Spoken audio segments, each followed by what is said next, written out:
오늘 우리에게 주시는 하나님의 말씀은 마태복음 5장 3절부터 12절 말씀입니다.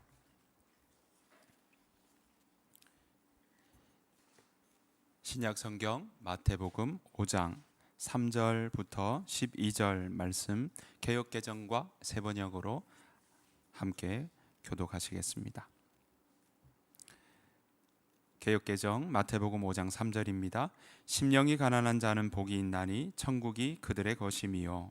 애통하는 자는 복이 있나니 그들이 위로를 받을 것이미요. 온유한 자는 복이 있나니 그들이 땅을 기업으로 받을 것이미요. 의에 줄이고 목마른 자는 복이 있나니 그들이 배부를 것이미요. 긍휼히 여기는 자는 복이 있나니 그들이 긍휼히 여김을 받을 것이미요. 마음이 청결한 자는 복이 있나니 그들이 하나님을 볼 것이미요. 화평하게 하는 자는 복이 있나니 그들이 하나님의 아들이라 일컬음을 받을 것이미요.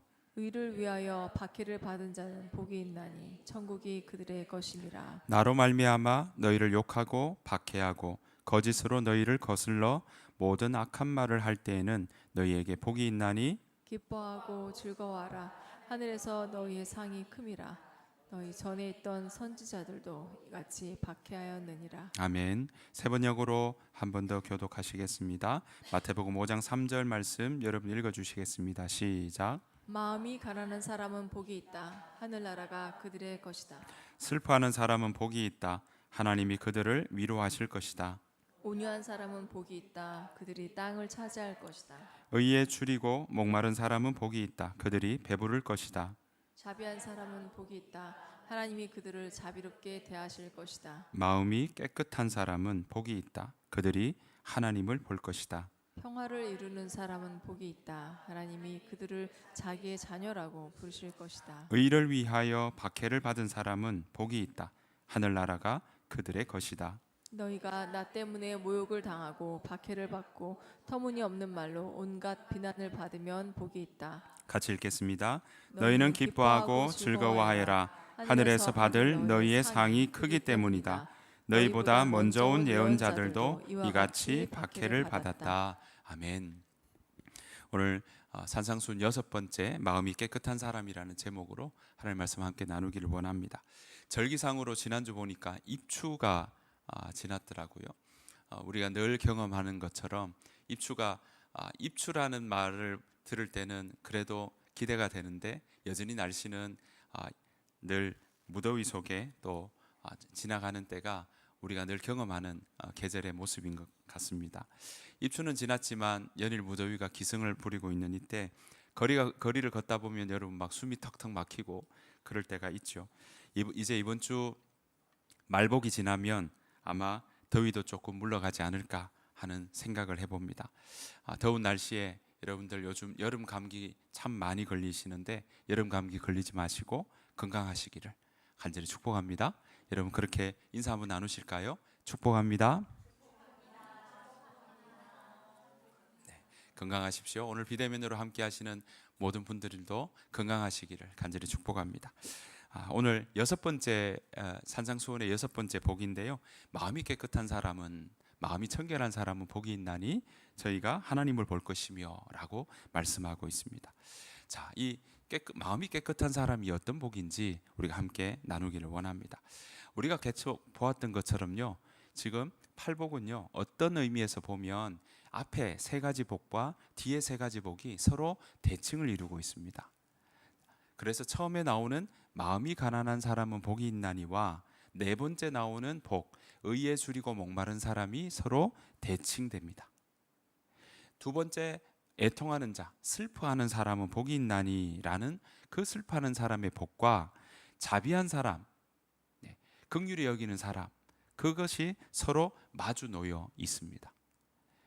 오늘 그리고 세 번째 온유한 사람 복이 있나니라는 그 땅을 기업으로 받을 것이며 하는 그 복이 오늘 우리가 함께 보는 마음이 깨끗한 사람은 복이 있나니 저희가 하나님을 볼 것이며라는 복과 서로 같이 놓여 있다라고 이야기할 수 있겠습니다.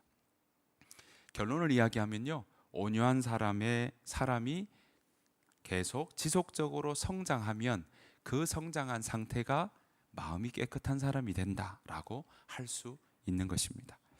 예수님은 제자들에게 왜 이렇게 제자를 불러놓고 정말 중요하게 이야기하시면서 마음이 청결한 사람은 복이 있고 그 사람은 하나님을 볼 것이라고 말씀하셨을까요?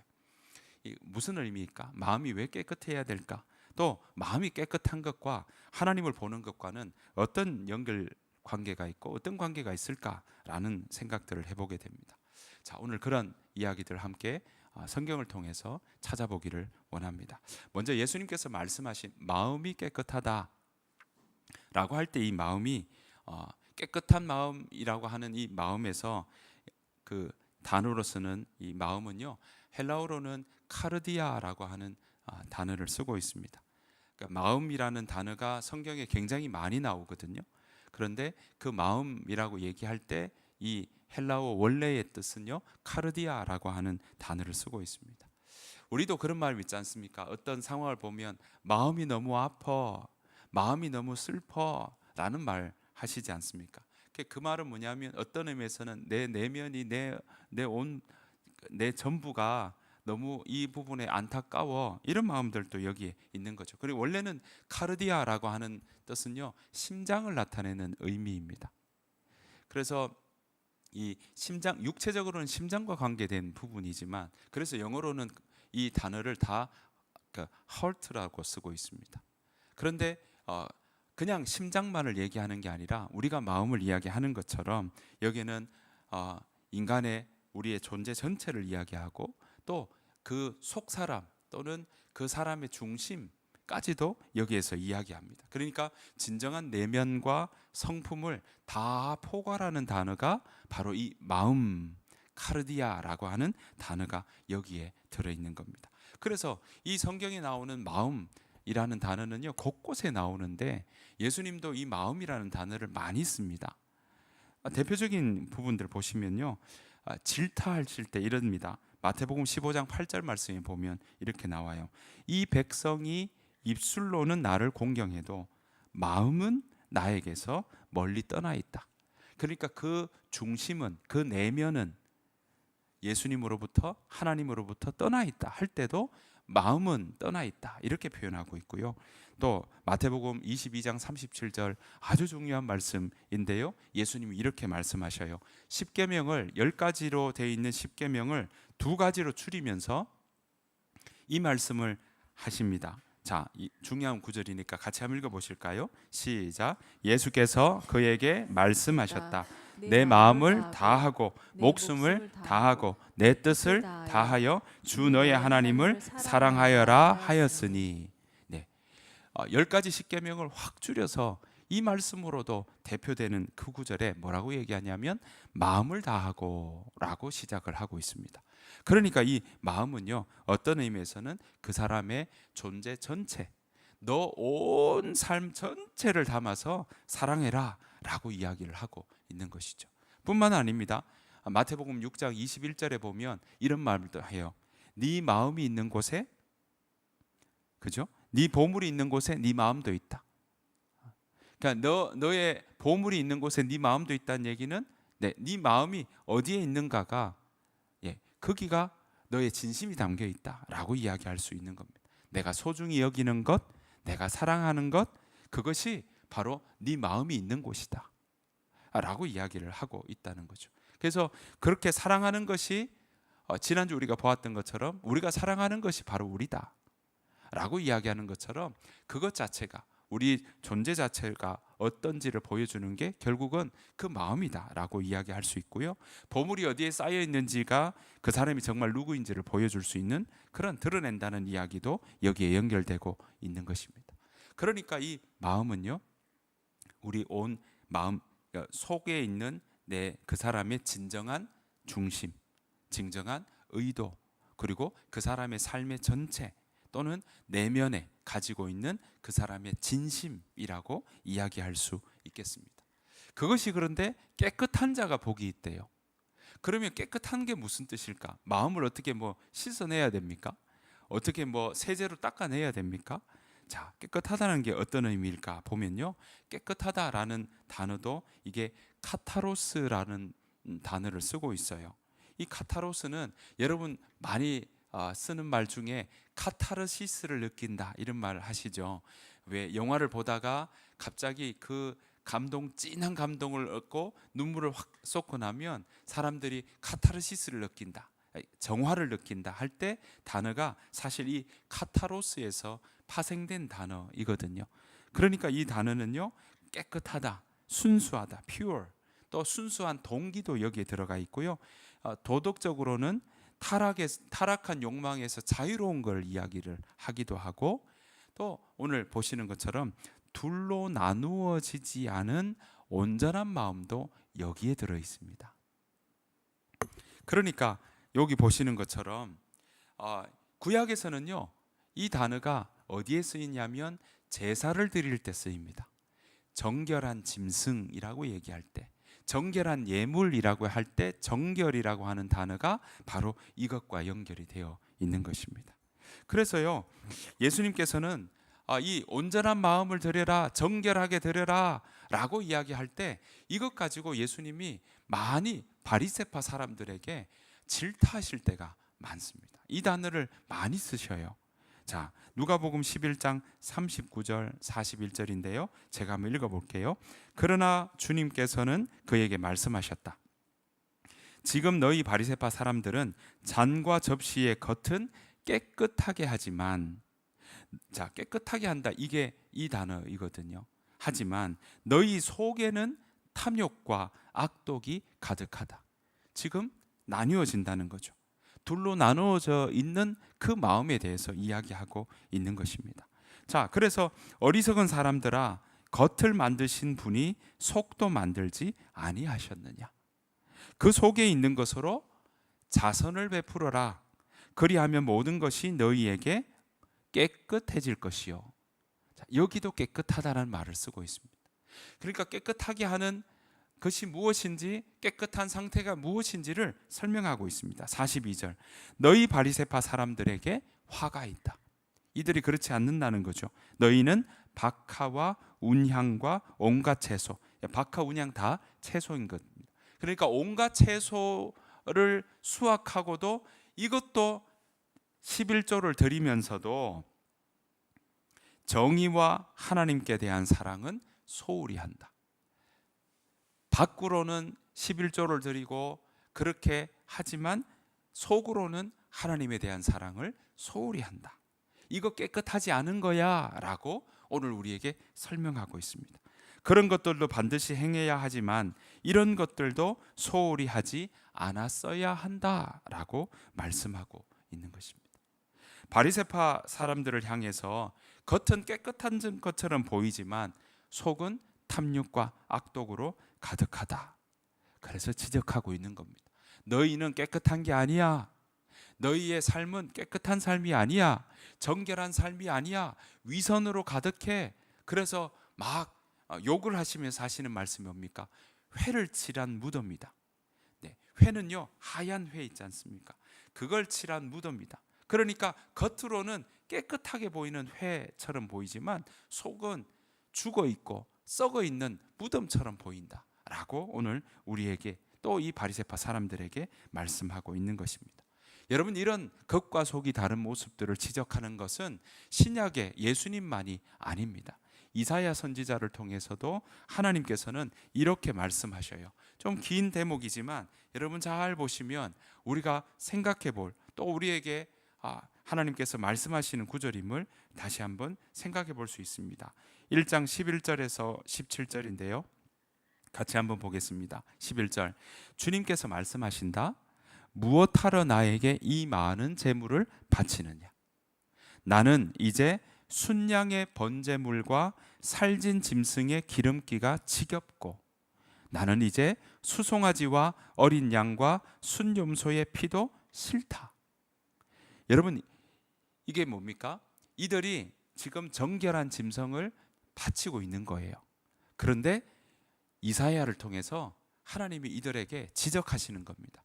너희가 지금 제사로 정결한 짐승 드린다고 다인 것 같냐? 그거 이제 지겹다. 무엇하러 이 많은 재물을 많이 바치면 나이가 좋은 걸로 생각하느냐? 그러면 더 정결하다고 생각하느냐? 그거 무엇하러 바치냐? 이제 지겹다. 그런 기름기 지겹다라고 이야기를 하고 있는 것입니다. 그런 피 싫다. 12절. 너희가 나의 앞에 보이러 오지만 누가 너희에게 그것을 요구하였느냐? 너희들은 나의 뜰만 밟을 뿐이다. 13절. 다시는 헛된 재물을 가져오지 말아라. 다 쓸모 없는 것들이다. 분양하는 것도 나에게는 역겹고 초하루는 요즘으로 치면 월상 예배를 이야기하는 겁니다. 초하루와 안식일과 큰 대회, 크게 모이는 것도 참을 수가 없으며 거룩한 집회를 열어놓고 못된 짓도 함께 하는 것을 내가 더 이상 견딜 수 없다. 14절. 나는 정말로 너희의 초하루 행사와 정한 절기들이 싫다. 그것들은 오히려 나에게 짐이 될 뿐이다. 하나님이 지금 그들이 드리는 예배를 너희 그거 드리는 거 나한테 짐 받게 되지 않는다. 싫다, 역겹다, 견딜 수 없다라고 말씀하고 있는 것입니다. 그것들을 짊어지기에는 내가 너무 지쳤다라고 이야기하고 있는 것입니다. 여러분 기억하십시오. 남유다와 북이스라엘 사람들이, 이스라엘 백성들이 멸망하기 전까지 예배를 드리지 않은 게 아닙니다. 예배를 다 드렸습니다. 정말 그들 가운데 부유하게 되거나 풍족하게 되면 그거 다 하나님의 뜻이라고 하면서도 다 예배 드렸습니다. 절기 다 맞추어 드렸습니다. 그런데 오늘 이들에게 질타한 이유가 이사야 선지자를 통해, 예레미야를 통해, 에스겔을 통해, 아모스 선지자를 통해, 호세아를 통해서 하나님께서 그들에게 질타하고 예언하셨던 이유가 뭐냐면 그들의 겉과 속이 달랐기 때문에 그렇습니다. 깨끗하지 않았기 때문에 그렇습니다. 그 마음이 하나님께로 향하는 모습이 아니었기 때문에 그렇습니다. 15절 보십시오. 너희가 팔을 벌리고 기도한다 하더라도 나는 거들떠 보지도 않겠다. 너희가 아무리 많이 기도를 한다 하여도 나는 듣지 않겠다. 너희의 손에는 피가 가득하다. 정의의 모습은 보지도 못하겠고 공의의 모습은 보지도 못하겠다는 그 모습들이 이 가운데 있는 겁니다. 마음으로 중심으로는 하나님을 향하지 않고 예물 드리고 절기 드리고 제사 드리는 거는 그러면 하나님이 나에게 복 주실 거라는 생각만 있기 때문에 그렇다는 겁니다. 자, 16절. 그래서 이사야는 하나님께서 이사야를 통해 이렇게 말씀하십니다. 같이 읽어보실까요? 시작. 너희는 씻으라. 스스로 정결하게 하여라. 내가 보는 앞에서 너희의 악한 행실을 버려라. 악한 일을 거치고 17절. 옳은 일을 하는 것을 배워라. 정의를 찾아라. 억압받는 사람을 도와주어라. 고아의 송사를 변호하여 주고 과부의 송사를 변론하여 주어라. 오늘 이사야 선지자를 통해 하나님께서는 이렇게 말씀하십니다. 너희는 씻으라.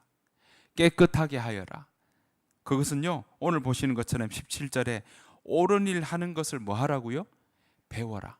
배우는 건 뭡니까? 한 번에 됩니까? 아니요. 절차인 겁니다. 반복적인 겁니다. 배워 나가는 겁니다. 계속 진행해 나가는 겁니다.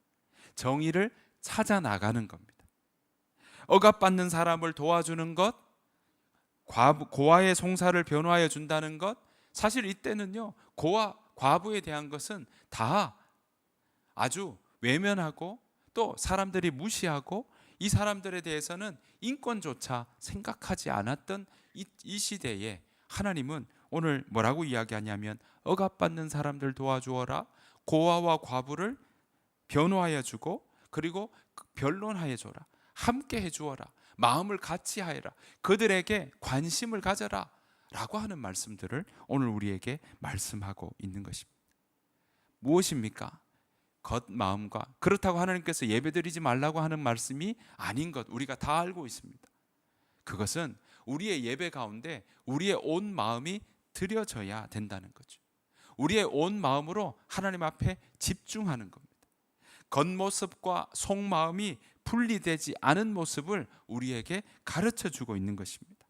사람들은요, 우리는 다른 사람의 속마음을 잘 알지 못합니다. 물론 시간이 지나면 그 사람의 마음을 알 수 있습니다. 드러나니까요. 보여지니까요. 묻어나니까요. 하지만 순간 보거나 본 지 얼마 안 되거나 하면 어쩌면 철저히 가리면 그 마음을 볼 수 없습니다. 그래서 우리가 속임을 당할 때가 있는 거죠. 하지만 여러분 기억하십시오. 하나님은요, 사람은 외모를 보지만 하나님은 무엇을 보신다고요? 중심을 보신다 그랬습니다. 하나님은 마음을 보십니다. 그 마음 깊이 있는 그 사람의 깊은 마음 중심에 있는 생각을 보십니다. 그 마음의 생각을, 그 속 사람의 온 마음이 담겨 있는 뜻을, 의지를 보신다는 사실입니다.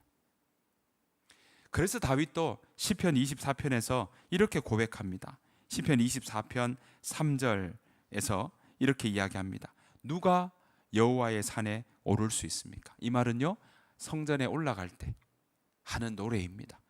누가 그 거룩한 곳에 설 수 있습니까? 4절 5절 같이 읽겠습니다. 시작.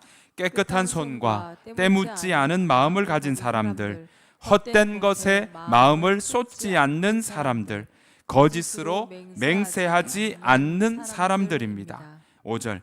그들은 여호와께 복을 받게 될 것이며 그들의 구원자이신 하나님께 옳다고 인정받은 사람들입니다. 여러분 4절 보시는 것처럼 깨끗한 손과 때묻지 않는 마음을 가진 사람들, 헛된 것에 마음을 쏟지 않는 사람들, 이웃에게 거짓으로 맹세하지 않는 사람들이다. 그 사람들이요, 오늘 보시는 것처럼 여호와께 복을 받게 될 사람들이며 그들의 구원자이신 하나님께 옳다고 인정받은 사람들이다. 우리 하임교회 모든 성도님들이 이런 모습으로 우리가 나아가기를, 그런 사람들이 되기를 간절히 축복합니다. 6절에 보시니까 뭐라고 되어 있습니까? 그렇게 되는 모습은요, 6절에 오 야곱의 하나님이시여 그들은 하나님을 따르고 하나님의 얼굴을 찾는 사람들입니다. 저와 여러분 모두가 이러한 삶을 살아가기를 간절히 축복합니다. 사랑하는 성도 여러분, 헛된 것에 마음을 쏟지 않고 이웃에게 거짓으로 맹세하지 않는 사람들 되시기를 간절히 축복합니다. 마음이 깨끗한 자는요, 온유한 자와 서로 마주보고 있다고 아까 말씀드렸습니다. 온유한 자가 복이 있나니 땅을 기업으로 받는다 그랬죠. 땅이 다른 말로 하면 하나님 보는 것의 또 다른 표현이라고 말씀드렸습니다. 그래서 아브라함이 네가 보여줄 땅으로 가라 할 때 하나님은 그 땅으로 나아가는 그것이 바로 아브라함이 하나님을 매번 보며 나아가는 삶이었습니다. 그래서 아브라함이 지시할 땅으로 갈 때 가는 곳마다 뭐 하고 있습니까? 제단을 쌓고 하나님 앞에 하나님 앞에 제사를 드렸던 모습들 우리가 보고 있습니다. 그래서 온유한 자에게 하나님의 말씀, 온유한 자에서 하나님의 말씀을 지속적으로 먹고 성장하고 그 안에 계속 살아가면 그때 보이는 모습이 바로 무슨 모습이냐? 마음이 깨끗한 자의 모습인 것입니다. 여러분, 모세를 통해 뭐라고 이야기합니까? 모세는 하나님 얼굴을 보는 자다. 그리고 그의 모세의 모습이, 모세의 온유가 가득해서 땅에 가득하다라고 이야기를 하고 있거든요. 왜 그렇습니까? 네, 온유한 자가, 모세는 온유한 자거든요. 그 온유한 자는 뭐 했습니까? 모세는 하나님을 직접 대면하는 사람이었습니다. 이렇게 연결이 되는 겁니다. 그 말은 뭐겠습니까? 자, 마음이 깨끗해진다는 것은요, 다른 말로 하면 하나님의 것으로 채워진다라는 말로 바꾸어 쓸 수 있는 것입니다. 여러분, 이것은 그저 내가 마음이 어떻게 깨끗해질까가 아니라 내가 하나님의 것으로 채우면, 하나님의 말씀으로 채우면, 하나님을 날마다 가까이 하면, 그것이 시간이 지나고 자라고 성장하면요, 그 사람의 삶이, 그 사람의 마음마저도, 그 사람의 중심마저도 하나님의 것으로 가득 채워져서 그것이 바로 마음이 깨끗한 자의 삶이다라고 이야기할 수 있습니다. 여러분, 어떻게 하면 이렇게 하나님의 것으로 채워질까요? 야고보 사도는 이렇게 말하고 있습니다. 야고보서 4장 8절입니다. 같이 한번 읽어보실까요? 시작.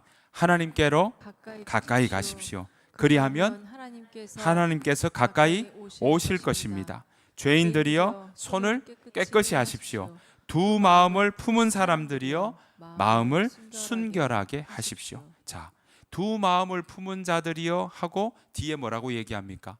마음을 순결하게 깨끗하게 하십시오. 그러니까 마음을 깨끗하게 한다의 반대의 모습은 어떤 모습이요? 두 마음을 품는 사람들이다라는 것입니다. 여러분, 우리가 마음을 깨끗하게 하는 것, 네, 야고보 사도는 우리에게 권합니다. 하나님께로 가까이 가십시오. 사랑하는 우리 하임교회 성도 여러분, 오늘 비대면으로도 예배드리는 성도 여러분, 하나님께로 가까이 가십시오. 하나님께로 가까이 가실 때, 하나님께로 가까이 가신다는 건요, 말씀을 가까이 하는 것과 연결됩니다. 말씀을 가까이 하는 것과 여러분들의 선택과 고민 가운데 있을 때, 그때 말씀을 가까이 하는 것, 이때면 하나님께서 어떻게 나에게 말씀하실까? 하나님, 이때면 내가 하나님 안에서 어떻게 결정하는 게 좋을까요? 라고 묻는 것, 그리고 그때 우리가 하나님의 뜻이 무엇인지 생각해 보는 것, 하나님께서 기뻐하실 것이 무엇인지 생각해 보는 것, 그것이 바로 하나님께로 가까이 가는 것입니다. 여러분, 그리하면 오늘 약속하십니다. 하나님께서 여러분들에게 가까이 오실 것입니다. 그 하나님은 우리에게, 여러분들에게 가르쳐 주시고, 또 여러분들이 그렇게 하나님을 보는 일들이 우리 가운데 일어나게 될 줄로 믿습니다. 사랑하는 성도 여러분, 여러분들의 마음이 하나님의 것으로 가득 채워지시기를 간절히 축복합니다. 하나님께로 가까이 가십시다. 우리가 할 수 있는 일은 하나님께로 가까이 가는 겁니다. 마음이 가난한 자와도 연결됩니다. 그렇죠? 말씀을 먹고 말씀에 반응하는 마음이 바로 가난한 자인데요, 그 삶이 바로 하나님께로 가까이 가는 삶인 줄 믿습니다.